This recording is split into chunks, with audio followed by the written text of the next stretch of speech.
ও বন্ধুরা, তোমরা সবাই কেমন আছো? প্রতিদিনের মতন মুকুলিকাজ ডেলি লাইফে তোমাদের সবাইকে স্বাগত।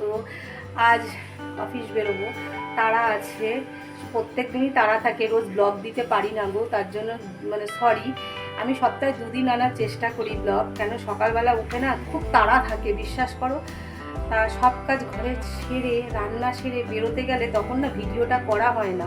ভিডিও করতে গেলে একটা সময় লাগে। তা যাই হোক, তার মধ্যেই একটু তুলে ধরার চেষ্টা করি। তা কেউ মানে খারাপভাবে নিও না ব্যাপারটা।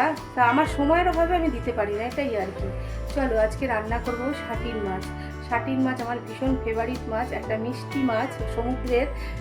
তা এই মাছটাতে না একদম কাটা নেই, শুধু মাঝখানে একটা শির আছে। বাজার থেকে যখন নিয়ে আসে ওই শিরটা কেটে নিয়ে আসে।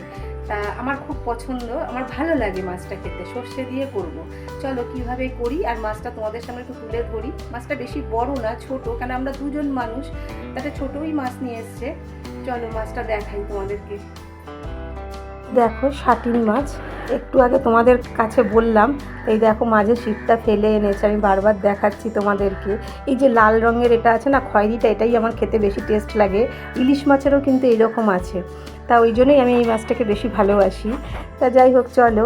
আর এই মাছটা জানো তো একটু ভালো করে ধুতে হয়, কেন সমুদ্রের মাছে না একটা গন্ধ লাগে, আমার নাকে লাগে, জানি না তার কি লাগে। তা আমি ভিনিগার দিয়ে ভালো করে ভিজিয়ে রেখে ধুয়ে নিয়েছি, ফ্রেশ করে ধুয়ে নিয়েছি।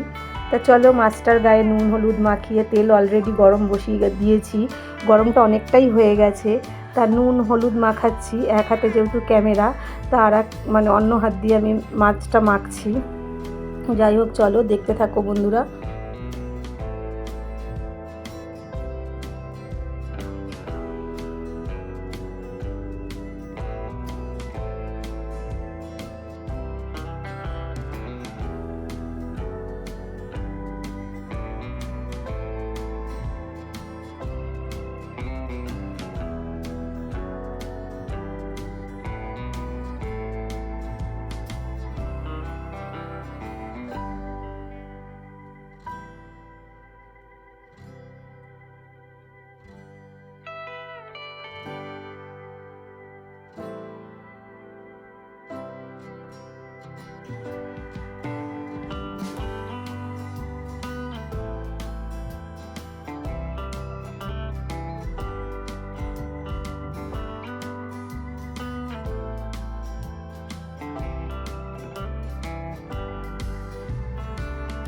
এদিকে আমি সবগুলো মাছ ভেজে তুলে নিলাম দেখো, আর একটা মাছও কিন্তু লেগে যায়নি, খুব সুন্দর ভাজাটা হয়েছে।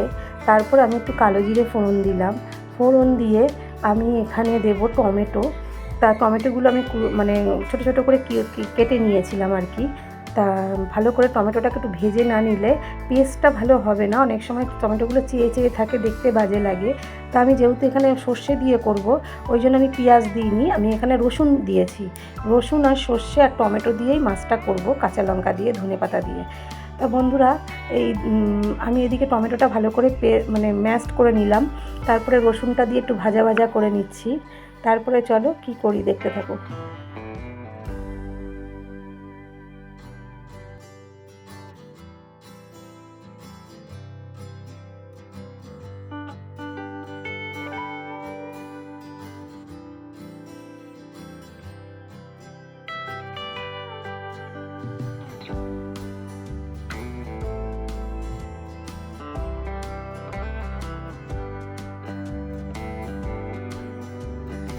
যেহেতু একটু বরফ হয়ে গেছিলো, ওই জন্য একটুখানি ভাজতে সময় নিল, গলতে সময় নিল আর কি।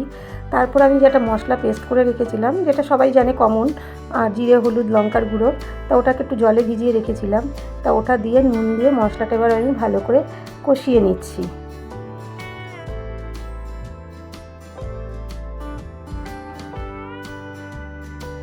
এদিকে দেখো মশলাটা ভালো করে কষে গেছে, তেল ছেড়ে দিয়েছে, তেল ছেড়ে গেলে ভাববে যে মশলাটা পুরো ভাজা ভাজা হয়ে গেছে, কোনো গন্ধ থাকবে না। তারপরে আমি সর্ষে পেস্ট গুলে রেখেছিলাম, সেটাকে দিয়ে দিলাম। এবার তারপরে আমি ভালো করে নেড়ে মাছগুলো সব দিয়ে দেবো। চলো দেখতে থাকো।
বন্ধুরা আমার মাছটা কিন্তু প্রায় হয়ে এসছে, এবার তুলে নেব।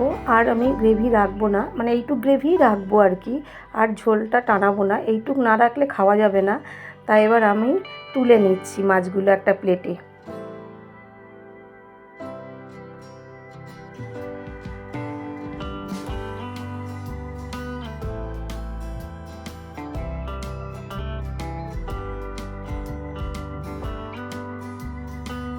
দেখো বন্ধুরা, এদিকে আমার শাটিন মাছ রেডি। খেতে কিন্তু খুব টেস্ট হয়েছিল বন্ধুরা। আমি ভিডিওটা অনেক দিন বাদেই ছাড়লাম, তা সময়ের অভাবে ছাড়তে পারিনি, ভিডিওটা ছিল কিন্তু সময়ের অভাব। তা যাই হোক বন্ধুরা, এইভাবে বানিয়ে করে খেয়েও, ভালো লাগলে লাইক কমেন্ট শেয়ার এবং সাবস্ক্রাইব করে দিও। অবশ্যই আমার পাশে থেকো নতুন বন্ধুরা, আমিও তোমাদের পাশে থাকবো, সঙ্গে থাকবো। Thank you for watching.